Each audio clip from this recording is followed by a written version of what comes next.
Rumah itu tidak besar. Hanya sebuah rumah tipe 36 yang berdiri di sudut jalan perumahan subsidi di pinggiran kota. Tapi dari jendela kecilnya, selalu terdengar tawa, kadang suara tangis anak kecil yang cepat reda karena pelukan hangat seorang ibu. Dinda membuka jendela dapur sambil menyendok nasi hangat ke piring kecil. Bau sambal terasi dan ikan goreng memenuhi udara. Dari ruang tengah, suara kartun anak-anak menggema, diiringi suara dua bocah yang tertawa-tawa. Raka, 6 tahun, dan adiknya Lila, 3 tahun. "Raka, Lila, makan dulu ya," panggil Dinda sambil menaruh 2 piring kecil di meja makan. Raka melompat dari karpet, diikuti adiknya. Dinda menyambut mereka dengan senyum, lalu menyuapi Lila yang masih manja, sementara Raka makan sendiri. Tak lama, pintu depan terbuka. Arif masuk dengan jaket kerja yang masih berdebu. "Assalamualaikum." "Waalaikumsalam. Ayah pulang." Lila berteriak riang, berlari kecil menyambut ayahnya. Arif memeluk kedua anaknya, lalu mencium kening istrinya. "Wangi banget dapurnya hari ini." "Hari ini kan Arif gajian. Aku masak ikan favorit kamu," kata Dinda sambil tersenyum bangga. Arif tersenyum. Gajinya sebagai teknisi servis AC di bengkel pendingin lokal memang tak besar, tapi cukup untuk memenuhi kebutuhan keluarga kecil mereka. Apalagi Dinda yang cermat dalam mengatur keuangan, membuat mereka bisa menyisihkan sedikit demi sedikit untuk tabungan pendidikan anak-anak. Malam itu, setelah anak-anak tidur, Dinda dan Arif duduk di teras rumah sambil minum teh hangat. "Mas, ibu dan bapak katanya mau kesini besok," kata Dinda pelan. "Datang mendadak." "Iya, katanya kangen cucu." Arif mengangguk. Ia tahu benar, maksud dari kangen cucu itu tak sesederhana yang diucapkan. Ibunya, Bu Nur, sering menyindir mereka karena hanya punya 2 anak. Keesokan harinya, siang yang terik disambut deru motor tua. Bu Nur dan Pak Haji Mama turun dengan 2 kantong plastik penuh oleh-oleh dari desa. Dinda menyambut dengan sopan, mencium tangan keduanya. "Assalamualaikum, Bu, Pak." "Waalaikumsalam." Cucu-cucu nenek mana?" tanya Bu Nur langsung. Lila dan Raka datang sambil tersipu malu. Pak Haji Mamat mengelus kepala mereka. "Tambah besar, tambah pinter. Sayang kalau cuma 2, gumam Pak Haji." Arif yang mendengar dari dapur menatap Dinda dengan pandangan yang saling mengerti. Mereka tahu, saat-saat seperti ini akan datang. Malam harinya, setelah makan malam dan anak-anak tidur, Bu Nur mulai membuka percakapan. "Dinda, kamu sehat-sehat aja, kan?" "Alhamdulillah sehat, Bu." "Ya udah, Ibu tuh heran. Raka udah besar, Lila juga udah lumayan. Kenapa nggak nambah 1 lagi? Kan rame." Dinda diam. Arif meraih tangan istrinya di bawah meja. "Ibu," Arif mulai bicara dengan hati-hati. "Kami ikut program keluarga berencana. Kami rasa 2 anak cukup." Bu Nur menatapnya, matanya menyipit. "Hah? KB? Lah, ibu dan bapak dulu punya 5 anak dan alhamdulillah semua bisa hidup. Rezeki itu ikut anak."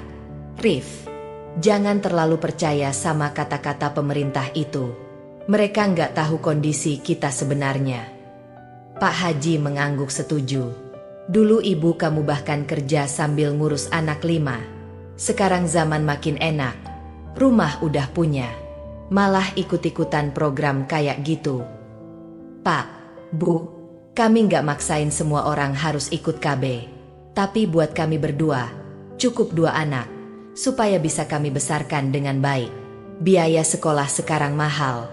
Bu, kami nggak ingin anak-anak kami hidup seadanya." Bu Nur mendengus pelan. "Kamu ini Arif, suka mikir ke depan, tapi lupa masa lalu. Kalau semua orang takut punya anak banyak, siapa yang nanti ngurus kita pas tua?" Suasana makan malam menjadi canggung. Dinda mencoba mengalihkan pembicaraan, tapi jelas Bu Nur masih menyimpan kegelisahan. Beberapa hari berikutnya, Sindiran-sindiran halus mulai bermunculan. Saat Lila menangis karena rebutan mainan, Bu Nur berkata, "Kalau punya adik, Lila nggak akan manja begini." Saat Raka minta jajan, Pak Haji mengomentari, "Dulu anak-anak kami nggak pernah minta jajan, udah sibuk bantu orang tua. Beda sama zaman sekarang." Dinda mulai merasa tertekan. Ia menangis diam-diam di kamar saat anak-anak tidur. Arif memeluknya. "Kamu udah ambil keputusan yang benar. Aku juga. Kita nggak salah." Tapi mereka nggak paham, Mas. Mereka pikir kita egois. Arif mengecup kening Dinda. "Biar waktu yang kasih lihat. Kita buktikan, dengan 2 anak pun kita bisa lebih bahagia, lebih sejahtera. Bukan karena jumlah, tapi karena perhatian dan cinta yang cukup." Dinda mengangguk pelan. Ia tahu perjuangan mereka baru dimulai. Keyakinan lama memang tak mudah diubah, apalagi jika sudah menjadi tradisi dalam keluarga besar. Tapi Dinda percaya, dengan komunikasi, kesabaran, dan bukti nyata, hati yang keras pun bisa dilunakan. Dan di rumah kecil mereka yang penuh cinta, keputusan untuk merawat 2 anak dengan sepenuh hati adalah bagian dari mimpi besar mereka. Keluarga yang bahagia, harmonis, dan terencana. Pagi itu, udara di dapur terasa lebih berat dari biasanya. Dinda menata sarapan dengan hati yang setengah tenang. Ia tahu, pagi ini seperti pagi-pagi sebelumnya sejak Bu Nur dan Pak Haji Mamat datang, akan diwarnai dengan komentar dan sindiran yang sulit diabaikan. Benar saja, saat mereka duduk di meja makan, Bu Nur sudah membuka suara. "Dinda, kamu masih pakai alat KB itu?" Dinda yang sedang menuang teh ke cangkir hanya bisa mengangguk pelan. "Padahal ibu lihat, badan kamu sehat. Rahim perempuan itu jangan disia-siain. Kalau ditahan-tahan, nanti malah jadi penyakit sendiri," tambah Bu Nur dengan nada prihatin. Pak Haji Mamat menimpali, "Kemarin pas tahlilan di rumah Haji Rofik, semua anak-anaknya datang. Ada 8 orang. Ramai, meriah. Kamu bayangin kalau cuma 2, nanti siapa yang datang pas kita udah tua?" Arif yang dari tadi diam, meletakkan sendoknya perlahan. "Pak, Bu, kami bukannya nggak mau ramai. Tapi kami pengin anak-anak kita tumbuh dengan baik. Bisa sekolah tinggi, makan cukup, hidup sehat." Bu Nur menggeleng cepat. "Itu cuma alasan orang kota yang takut repot. Dulu ibu ngasuh 5 anak sambil jualan keliling. Nggak ada tuh kata susah. Semua lulus sekolah juga. Hidup itu dijalani, bukan direncanain terus." Dinda menunduk. Hatinya perih. Ia tidak ingin berseteru dengan mertua, tapi semakin lama sindiran itu berubah jadi tekanan batin. Hari-hari berikutnya berjalan dengan penuh beban. Setiap percakapan kecil selalu mengarah pada topik anak. Saat Dinda menyuapi Lila, Bu Nur akan berkomentar, "Kalau punya adik, Lila nggak akan terlalu manja." Saat Dinda belanja hemat, Pak Haji berucap, "Punya anak banyak tuh rezekinya ngalir, jadi nggak perlu hitung-hitungan." Dinda mulai sering menarik diri. Malam-malamnya diisi dengan diam panjang. Hanya sesekali menangis pelan agar tak terdengar Arif. Suatu malam, saat anak-anak tidur dan rumah sudah sunyi, Arif memeluk bahu Dinda. "Kamu nggak sendiri. Aku tahu ini berat buat kamu. Tapi aku juga nggak akan berubah pikiran. Aku cuma lelah. Mas, mereka nggak lihat apa yang kita perjuangkan. Seolah-olah kita salah besar cuma karena nggak mau nambah anak." Arif menatap istrinya dengan lembut. "Kita bukan melawan mereka, Din. Kita sedang menjaga masa depan anak-anak kita. Dan itu bukan dosa." Dinda mengangguk, meski matanya masih berkaca-kaca. Beberapa hari kemudian, Dinda menghadiri kegiatan posyandu di Balai RW. Awalnya ia hanya berniat menimbang Lila dan ngobrol sebentar, tapi ia tertarik saat melihat ada papan informasi bertuliskan, "Penyuluhan Kesehatan Keluarga Berencana." Duduk di antara ibu-ibu lainnya, Dinda mendengarkan dengan seksama seorang bidan muda bernama Bu Sinta menjelaskan manfaat program KB. Tidak hanya soal jumlah anak, tapi soal kualitas kehidupan keluarga. Bunda-bunda, KB bukan hanya tentang membatasi kelahiran, tapi soal perencanaan. Supaya bunda bisa tetap sehat, anak-anak bisa sekolah dengan baik, dan ekonomi keluarga bisa stabil. 2 anak cukup, bukan karena kita anti anak, tapi karena kita ingin memberi yang terbaik, ujar Bu Sinta tegas. Dinda menerima brosur yang dibagikan. Di sana tertulis poin-poin penting. Kesehatan ibu. Kehamilan yang terlalu sering dan berdekatan bisa melemahkan tubuh ibu, meningkatkan risiko komplikasi. Pendidikan anak. Dengan 2 anak, perhatian dan dana pendidikan lebih terfokus. Ekonomi keluarga. Pengeluaran bisa lebih terkontrol dan tabungan masa depan bisa direncanakan. Waktu berkualitas. Orang tua lebih bisa meluangkan waktu bersama anak-anak. Ada gambar-gambar ilustratif yang sederhana tapi menyentuh. Seorang ibu tersenyum bersama 2 anaknya di meja makan. Seorang ayah mengantar anaknya ke sekolah sambil memeluk bahu kecilnya. Untuk pertama kalinya sejak kedatangan mertuanya, Dinda merasa dipahami. Sesampainya di rumah, Dinda menyelipkan brosur itu di dalam rak buku. Ia belum berani membicarakannya langsung pada mertua, tapi ia yakin ada waktunya. Malam itu, saat sedang menyetrika, Bu Nur datang duduk di kursi ruang tamu. Capek ya, Din? Nggak enak ya tinggal sama orang tua yang cerewet. Dinda tersenyum kecil, menahan emosi. Bukan begitu, Bu. Saya paham ibu sayang sama kami, sama cucu-cucu juga. Tapi zaman sekarang beda. Zaman itu cuma alasan.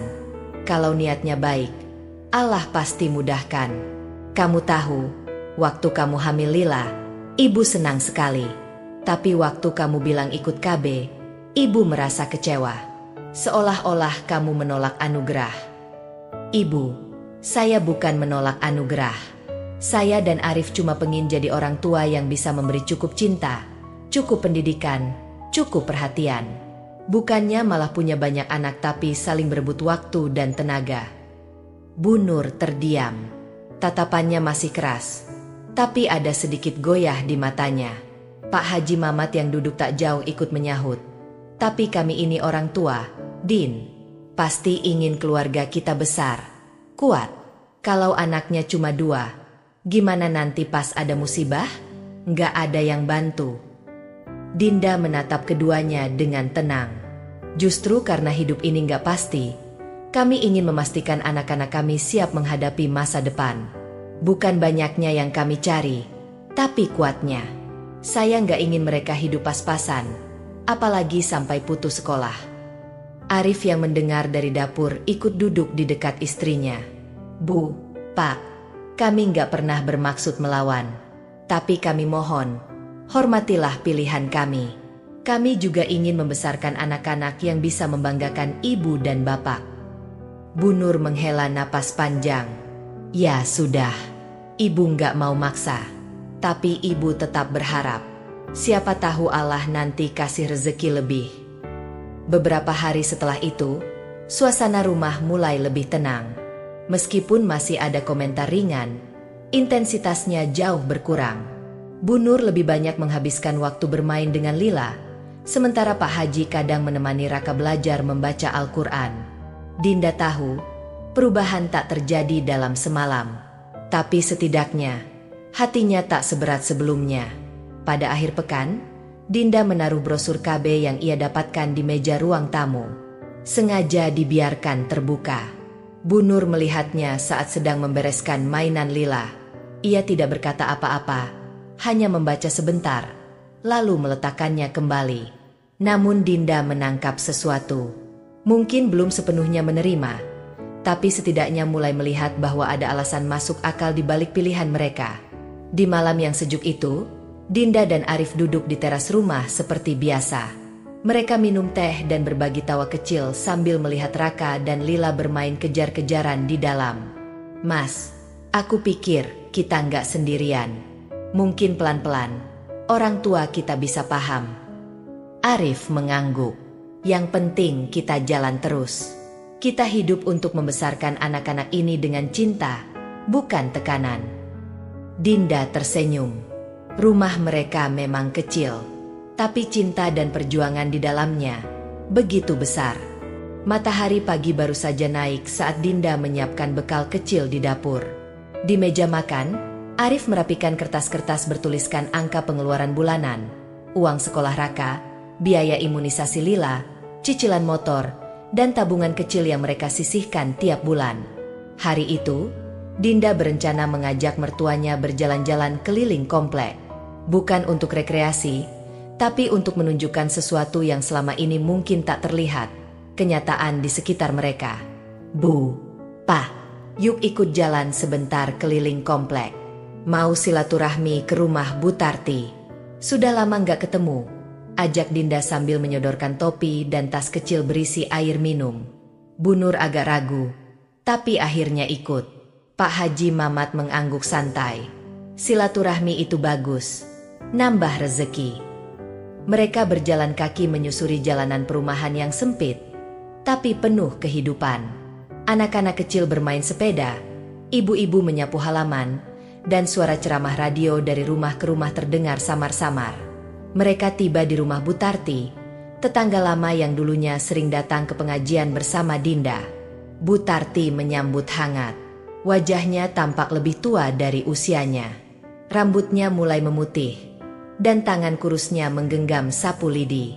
Dinda, alhamdulillah datang juga. Ini ibu sama bapak ya? Masuk, masuk. Di dalam rumah kecil itu, mereka duduk di ruang tamu yang sederhana. Temboknya belum dicat ulang sejak pertama kali dibangun. Foto anak-anak Bu Tarti tergantung di dinding, berjejer dari atas ke bawah. Kami punya 6 anak, ujar Bu Tarti saat Bu Nur memandangi foto-foto itu. Wah, ramai ya, Bu, komentar Pak Haji. Iya, ramai, tapi susah juga. Yang 2 belum kerja, 1 masih sering minta bantuan. Yang paling kecil belum bisa bayar SPP bulan ini, kata Bu Tarti sambil tersenyum pahit. Dinda menatap Bu Nur sejenak, memperhatikan reaksinya. Bu Nur tak berkata apa-apa. Dulu saya pikir banyak anak, banyak rezeki. Tapi ternyata rezeki itu perlu dicari, bukan sekadar ditunggu. Sekarang kadang saya sedih, karena nggak bisa bantu anak-anak saya seperti yang mereka butuhkan, lanjut Bu Tarti lirih. Suasana menjadi hening sesaat. Bu Nur menunduk pelan, mengelus lengan cucunya, Lila, yang tertidur di pangkuannya. Setelah berpamitan, Dinda mengajak mereka berjalan ke blok sebelah. Di sana, mereka mampir ke rumah Pak Damar, seorang guru SD yang dikenal di lingkungan karena kesederhanaannya. Ia dan istrinya hanya punya 2 anak, namun berhasil menyekolahkan keduanya hingga sarjana. Assalamualaikum, sapa Arif. Waalaikumsalam. Mas Arif, Mbak Dinda, ayo masuk. Pak Damar dan istrinya menerima mereka dengan ramah. Ruang tamu mereka kecil tapi rapi. Ada rak buku di sudut dan foto kedua anak mereka di atas meja kecil. 1 berseragam wisuda, 1 lagi berseragam SMA unggulan. Alhamdulillah, Mas. Anak pertama kami baru lulus jadi bidan. Yang 1 lagi sebentar lagi lulus SMA. Cita-citanya pengen kuliah juga. Wah, hebat. Anak-anaknya pintar semua, puji Bu Nur. Istri Pak Damar tersenyum. Kami memang dari awal ikut program KB. Kami pikir 2 anak cukup, supaya kami bisa fokus. Meski gaji suami nggak besar, tapi cukup buat nabung dan biayain sekolah. Memang berat, Bu, lanjut Pak Damar. Tapi kami merasa bisa lebih dekat sama anak-anak, bisa dampingi mereka belajar, tahu kebiasaan mereka. Kalau terlalu banyak, kami takut malah nggak kepegang. Sepanjang obrolan itu, Bu Nur lebih banyak diam. Ia memperhatikan rumah itu, melihat ketenangan yang berbeda. Tak ada teriakan anak kecil berebut mainan, tak ada suara tangisan, hanya percakapan tenang dan raut wajah orang tua yang damai. Dalam perjalanan pulang, Bu Nur akhirnya buka suara. Din, Bu Tarti itu teman pengajian kamu ya? Iya, Bu. Dulu rajin banget datang ke pengajian, tapi sekarang jarang. Katanya capek dan sering sakit. Bu Nur mengangguk pelan. Anak-anaknya banyak ya? Dinda hanya mengangguk, tak ingin mendahului kesimpulan yang mungkin mulai tumbuh dalam benak mertuanya. Sore itu, di ruang tengah, Arif duduk bersama Pak Haji Mamat dan Bu Nur sambil membuka lembaran-lembaran yang sejak pagi ia susun rapi. Dinda membawa teh dan kue kecil. "Pak, Bu, boleh kami tunjukkan sesuatu?" Pak Haji mengangguk. Arif membuka satu kertas. "Ini pengeluaran kami per bulan. Dari gaji saya sekitar 3,5 juta rupiah sebulan. Setelah potong cicilan motor, listrik, air, uang sekolah Raka, susu dan imunisasi Lila, kami hanya bisa menabung sekitar 200 ribu rupiah." Ia menunjukkan kolom demi kolom. Bu Nur menatap dengan serius. "Kalau kami punya satu anak lagi sekarang, pengeluaran susu dan kebutuhan bayi naik sekitar Rp 600.000 Rp 800 ribu per bulan. Belum lagi kalau nanti masuk PAUD. Kami pasti harus korbankan tabungan. Atau mungkin harus pilih, sekolah Raka atau Lila." Dinda melanjutkan, "Kami nggak mau salah satu dari mereka harus berhenti sekolah, Bu. Kami ingin dua-duanya bisa dapat pendidikan yang bagus." Pak Haji mengelus jenggotnya. "Iya juga. Ya, biaya sekolah sekarang mahal. Dan, Bu." Dinda menatap mertuanya dengan lembut. "Saya juga ingin tetap sehat. Kalau kehamilan terlalu rapat dan usia belum cukup pemulihan, saya bisa lemas, gampang sakit. Nanti siapa yang ngurus Lila?" Bu Nur memandangi cucunya yang sedang main balok warna-warni. Matanya mulai berkaca-kaca. Ia melihat sendiri bagaimana Dinda harus bangun malam, memasak, menyuapi Lila, dan tetap bersih-bersih rumah tanpa pembantu. Lila ini aja udah bikin capek, apalagi kalau ada bayi lagi. "Ya," gumam Bu Nur pelan. Pak Haji menepuk pundak Arif. "Kamu anak baik, Rif. Selama ini Bapak pikir kalian terlalu ikut-ikutan. Tapi ternyata kalian memang mikirin masa depan anak-anak." Arif tersenyum kecil. "Kami cuma pengen anak-anak kami tumbuh jadi manusia yang utuh, Pak. Bukan sekadar angka dalam kartu keluarga." Malam itu, suasana rumah berubah. Lebih tenang, lebih hangat. Bu Nur membantu Dinda mencuci piring sambil bercerita tentang masa mudanya. Tentang betapa sulitnya membesarkan 5 anak dalam kondisi serba kekurangan. Meskipun bangga, ia juga mengaku sering merasa lelah dan kewalahan. Saat itu ibu nggak punya pilihan. Tapi kalian sekarang punya pilihan. Dan mungkin kalian benar. Dinda tersenyum, tak menyangka akan mendengar pengakuan itu begitu cepat. Di ruang tengah, Arif duduk bersama ayahnya menonton berita. Di layar, sebuah liputan tentang pentingnya perencanaan keluarga sedang tayang. "Pak, lihat tuh. Pemerintah sekarang juga kampanyein KB terus." Pak Haji tertawa kecil. Iya. Dulu Bapak pikir cuma propaganda. Tapi sekarang Bapak lihat sendiri manfaatnya." Arif merasa lega. Untuk pertama kalinya, tidak ada benturan antara keyakinannya dengan tradisi keluarganya. Yang tersisa kini hanyalah membuktikan bahwa 2 anak cukup memberi makna, cukup memberi masa depan. Dan ketika malam turun, di rumah kecil itu, cinta tak lagi diuji oleh jumlah, tapi oleh kualitas perjuangan yang dibagikan bersama. Pagi itu langit tampak bersih, biru tanpa awan. Udara terasa sejuk, dan suara ayam jantan di kejauhan bercampur dengan kicauan burung dari pohon mangga di depan rumah. Dinda sedang menyapu teras, sesekali melirik ke dalam rumah, memastikan Lila tidak menarik kabel kipas atau menjatuhkan buku-buku Raka dari rak. Bu Nur muncul dari balik pintu dapur dengan baju batik dan jilbab sederhana. Wajahnya terlihat segar. Ia membawa tas selempang kecil dan selembar kertas undangan. "Din, tadi pagi aku diajak Bu RT buat ikut penyuluhan kesehatan keluarga di Balai RW. Katanya ada bidan dari puskesmas datang." Dinda berhenti menyapu. "Ibu mau ikut?" Bu Nur tersenyum kecil. "Iya. Pengen denger-denger aja. Katanya sekarang program KB itu macam-macam jenisnya. Dulu ibu cuma tahu suntik dan pil. Dinda hampir tak percaya dengan apa yang ia dengar. Tapi ia menahan diri untuk tidak terlihat terlalu terkejut. Bagus, Bu.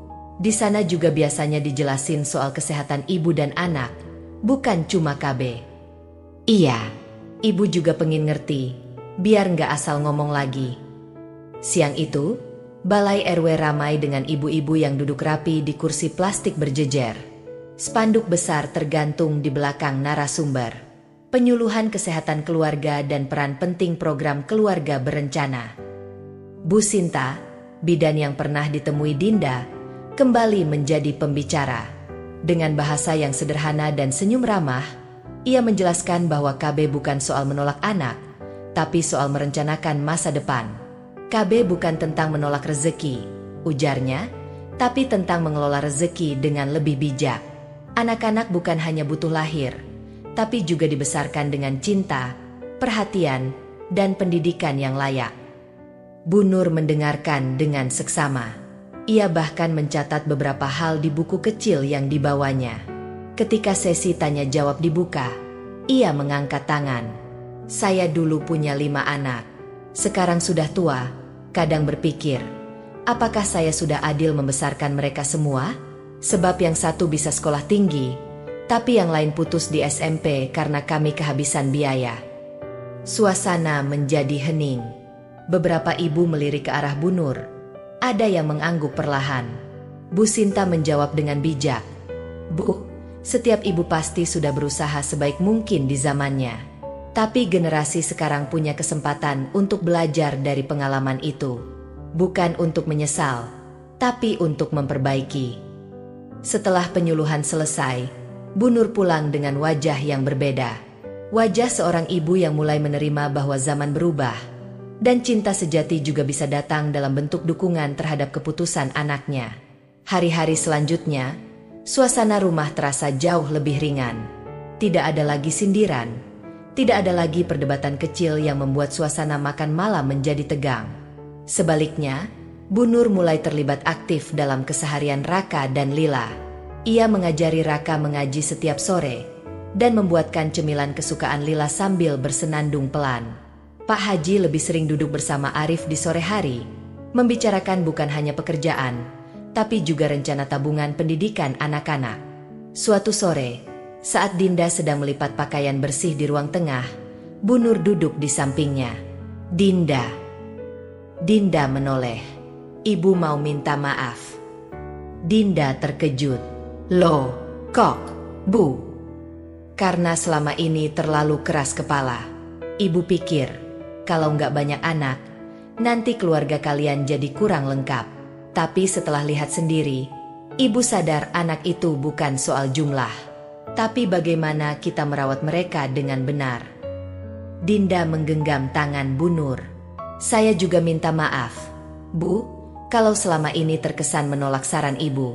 Tapi saya dan Arif cuma ingin memberikan yang terbaik buat Raka dan Lila. Ibu paham sekarang, ucap Bu Nur sambil menahan haru. Terima kasih sudah sabar sama ibu. Pada hari Minggu yang cerah, Dinda dan Arif mengajak semua anggota keluarga ke taman kota yang baru saja direnovasi. Raka membawa bola kecil, Lila membawa boneka kesayangannya. Bu Nur dan Pak Haji membawa tikar dan keranjang kecil berisi makanan. Di bawah pohon rindang, mereka duduk bersama, makan bekal, tertawa melihat Lila yang berusaha mengejar kupu-kupu. Raka memamerkan gigi barunya yang copot kepada kakeknya, dan Arif mengabadikan momen itu dengan kamera ponsel. Pak, kata Arif tiba-tiba sambil menunjukkan foto di layar ponselnya. Lihat nih, momen kebersamaan. 2 anak. Tapi bisa bikin ramai juga, kan? Pak Haji tertawa. Iya juga, ramai bukan karena banyak, tapi karena hangat. Bu Nur menimpali. Sekarang ibu malah senang. Ibu bisa ikut urus 2 cucu ini dengan lebih dekat. Kalau cucunya ada 7, bisa-bisa ibu cuma kebagian lihat foto mereka doang. Mereka tertawa bersama. Dinda menatap Arif dan kedua anak mereka. Senyum di wajahnya adalah senyum penuh keyakinan. Keyakinan bahwa mereka telah memilih jalan yang benar, meski awalnya penuh tantangan. Di taman itu, dengan angin sore yang bertiup pelan dan langit yang memerah, keluarga kecil itu tampak utuh. Mereka mungkin tidak memiliki segalanya, tapi mereka punya cukup cinta, cukup pemahaman, dan cukup ruang untuk saling belajar. Karena sejatinya, kebahagiaan keluarga bukan diukur dari seberapa besar rumahnya, berapa jumlah anaknya, atau seberapa sering tertawa, tapi dari keberanian untuk merencanakan masa depan bersama, dan kesiapan untuk merangkul perubahan tanpa meninggalkan cinta dan hormat pada tradisi. Dan di antara tawa anak-anak mereka yang menggema di taman, Dinda dan Arif tahu, mereka telah berhasil menjaga satu hal yang paling berharga, keseimbangan antara cinta, logika, dan warisan nilai-nilai keluarga.